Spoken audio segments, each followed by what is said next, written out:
Hello, family and friends. Today we are going to be brightening up some gardens with some nice flowers, pulling out our fall and winter flowers and replacing them with the spring and summer flowers, doing some pot arrangements, and of course, more updates. Hope you enjoy. Well, looking at this one, you can see that the red dianthus are really showing off, and they really did what they're supposed to do this season. We had a great time with the dianthus. Truly something to use.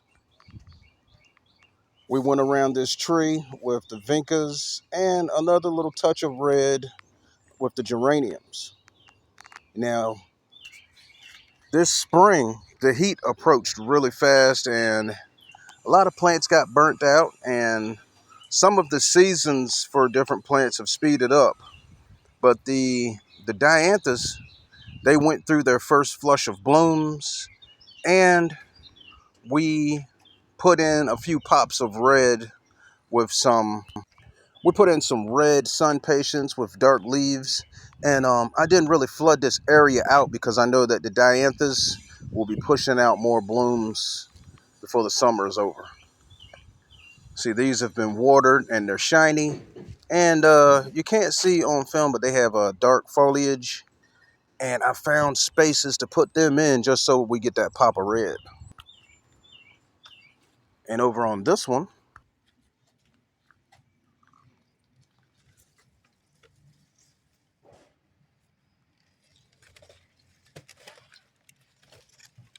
we have different types of begonias. We got some beautiful colors today. We have a nice salmon color. Uh, it's salmon to me, but they call it the Dusty Rose Selena begonia.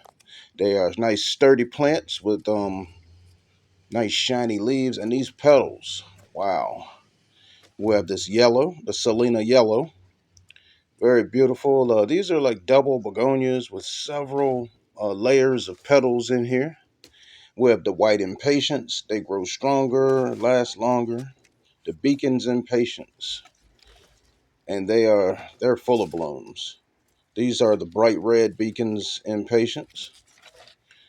They say that are stronger and last longer. We're gonna see. Look at the shiny leaves on these. These are nice, sturdy plants, and the petals. There's more than one blooms that comes off of one stem.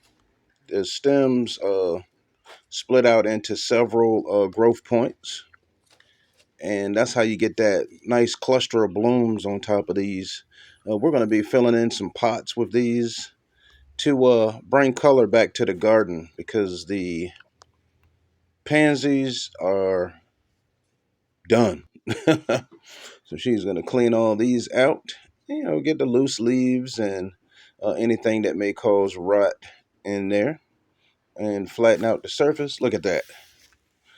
Nice color. We shuffled them around for a little while until we finally got this pattern here, which I think is a nice spread, a nice blend of colors for this space. Beautiful.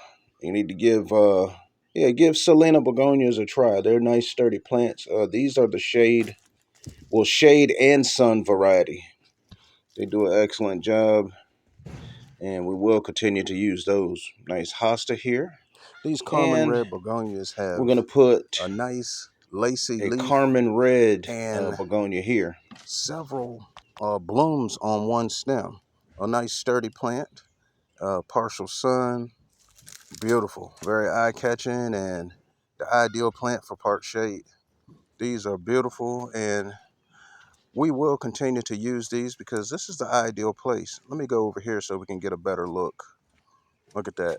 The double petals and more blooms on one stem.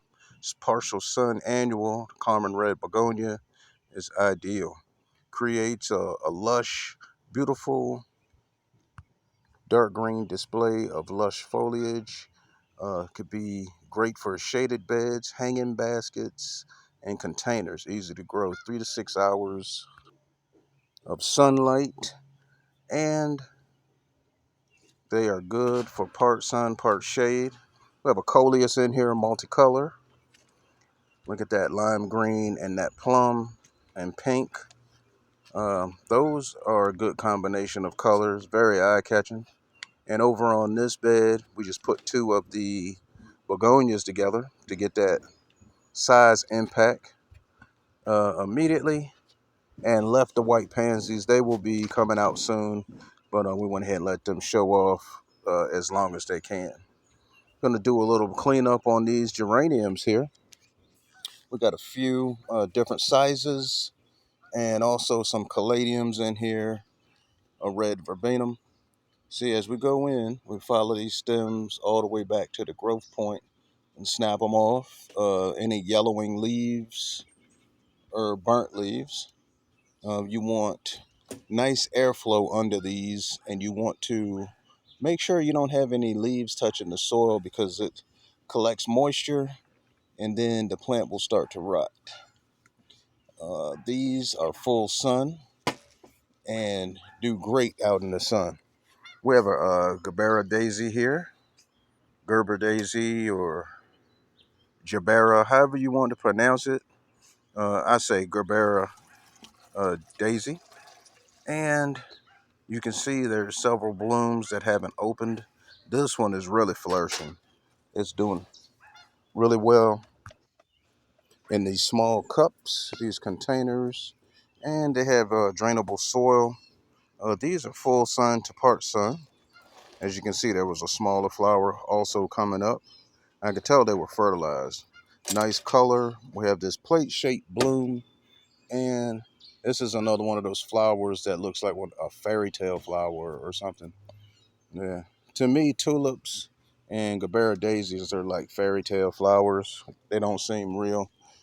We have some caladiums here also with deep red leaves with a green margin.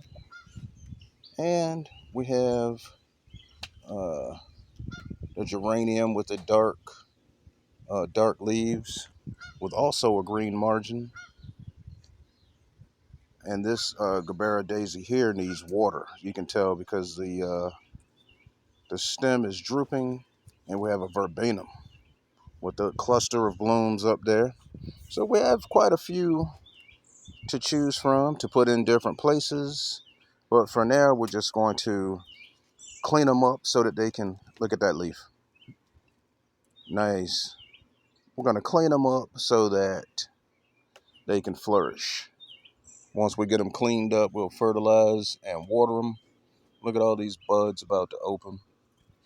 And we're just going to go through and get these leaves off and continue to help them do the best that they can.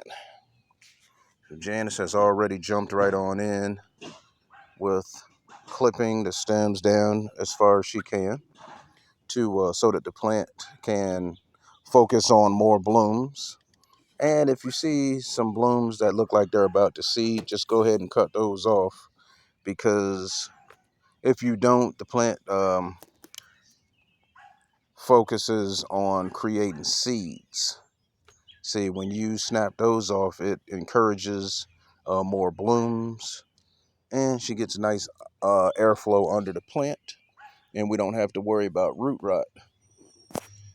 And look at the leaves on this with that green margin. Beautiful. And plenty more blooms to open up.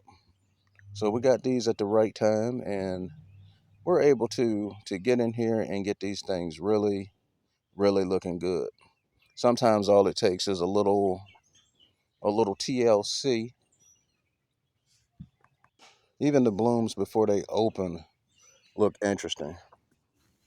The geranium is one of my favorite. Now this Gerbera daisy, look at the difference. You'll see the difference that this plant, see the flower that's drooping on the left? Okay, we're going to water it, and in a short period of time, it'll perk back up.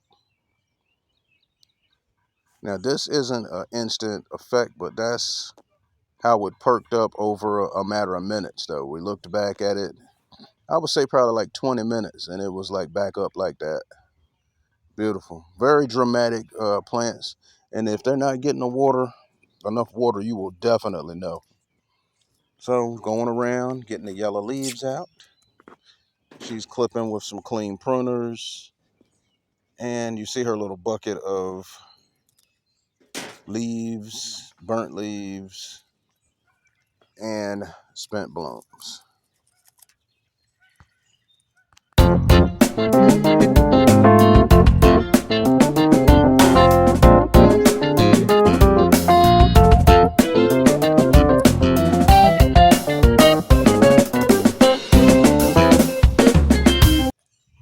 The yellow leaves and spent blooms.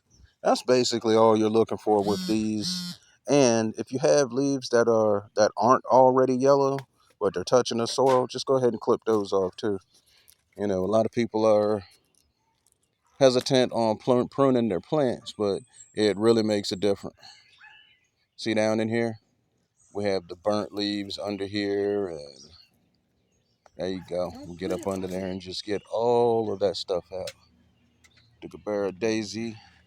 This one, all of these plants will be getting fertilized this evening. And look at the new bloom. New petals developing and new stems are coming out. And this is very, very nice. It's a lot of blooms coming out of this flower for how short it is. So you know once it gets tall and gets fertilized properly, it's going to continue to flourish. So looking at it right now, you can see that that one is definitely getting a good start. We got nice healthy leaves. And we've been checking for pests also. I haven't seen any bug bites or pests on these or anything. So we expect these to really perform. The Guinea daisy, the spot that we're putting them in is going to be full sun. They're going to be getting 6 to 8 hours of sunlight. And we've had one out in the sun for a week now, and it hasn't been too intense for it, and they do fine. We have one in a terracotta pot, so we had to pay attention to the watering because when you put flowers in terracotta pots, the pots have pores in them and they dry out really quick. So as far as watering goes, it's different for your different environments. Some places are not as humid, and other places have more intense sun, higher temperatures. So just keep an eye on them, and they should do fine. They will definitely warn you when they need water because they start drooping. This variegated hosta is flourishing, and it's next to the pot that we are about to put in our Carmen Red Begonia. Now, these Carmen Red Begonias are really do they do well in partial sun, part shade, and it's a nice color to brighten up a shady garden. We're going to put two of these together, and so that we get that impact, the size impact really quick. They're fast growing, and it's going to be nice because this is a pretty good sized pot. Now, we want this to be a standalone plant. I'm taking it over here so you can get a better look at it. And you can see that more than one bloom comes out of one stem. You have that shiny leaf, and the leaves are kind of lacy around the edge. And it's a very, very eye-catching flower. The Carmen Red Begonia is going to do really well in this spot. These are absolutely the one to go for part shade. We have the coleus here with that chartreuse margin around the outside of the leaf. We have that plum color and the pink right down the middle with that white streak. Those are very eye-catching. And both of these plants, this flower will brighten up your garden, and that coleus will definitely brighten things up in a shady garden. The roots look good on these. And they are the New Guinea impatiens that we are replacing the pansies with. This is a nice tropical color combination.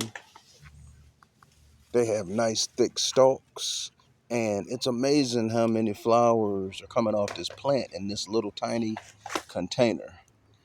So I know once we pull these out and plant them, they are really going to flourish because the roots will have room to move around and they are just going to be really performing.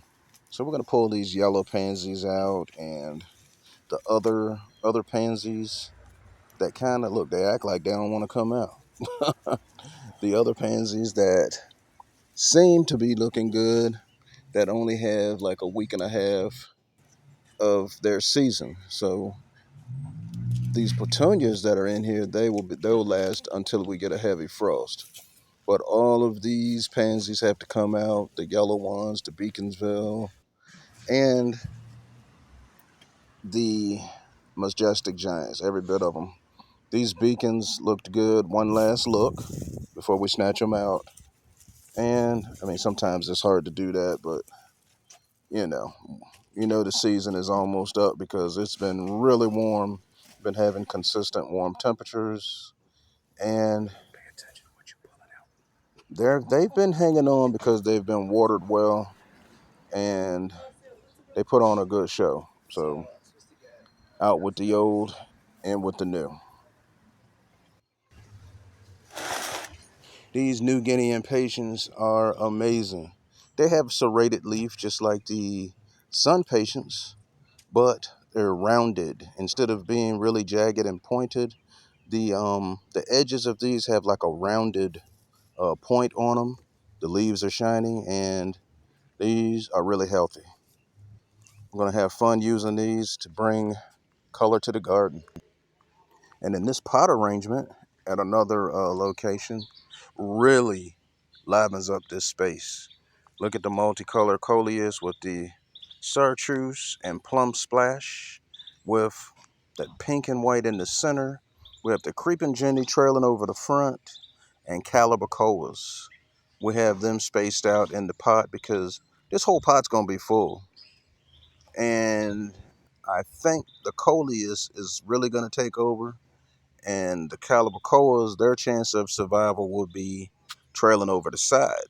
So that's why we put these two plants together, because they are good companion plants, and the calabacoa adds a nice trailing effect, and the colors go good together.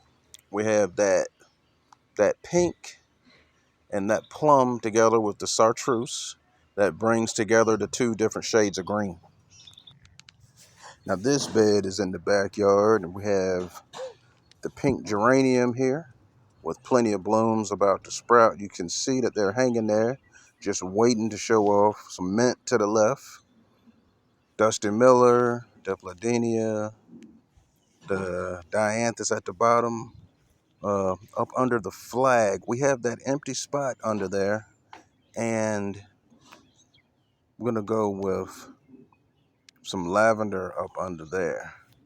But for now, let's look at what we already have. We have some dianthus back here up against the fence, the creeping Jenny hanging over the front of the pot, and the vincas on the perimeter of the bed, the ice plants back there, and we put the lavender where the flag was. It's going to get a look at the blooms on that lavender, and it smells wonderful with the mint plants, and it'll keep the mosquitoes away. We have this in good drainable soil. We put some Miracle Grow up under the soil, dug the hole twice the size, and put that in. And it's taller, so it's toward the center of the bed, and we have our shorter plants on the outside. And those red plants, the geraniums, of course, and the dipladenia. Look at that pink flower with the yellow center. The mint up against the house. Yeah, mosquitoes do not like mint. And the geranium. So this bed here is finished. I like that it's full of flowers, less weed pulling, and it's ready to go. So that's everything that's going in here. And where the lavender is sitting, where you see that soil, we just have to push the soil back in place. This is on the front yard right here. We dug the hole a good size and put in some good soil. So I'm going with the Carmen red begonia in the front.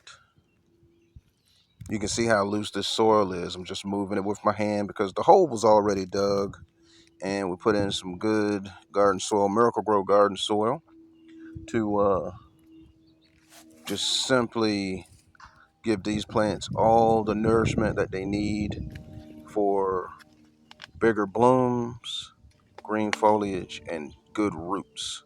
Look at the roots on these caladiums.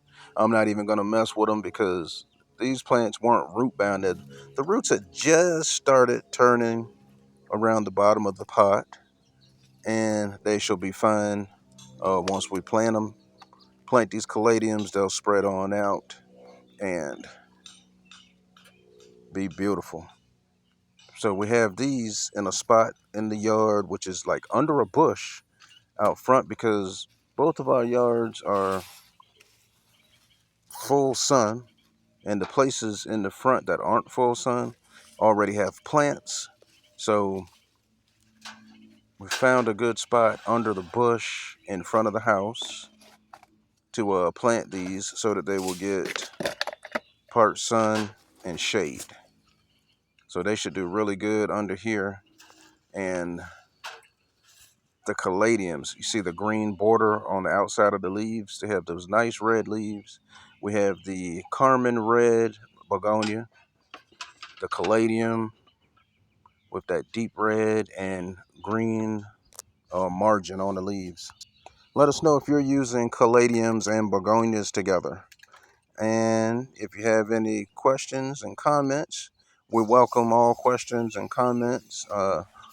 We invite you to subscribe and hit the notification bell so you can get all of our videos. Enjoy your day.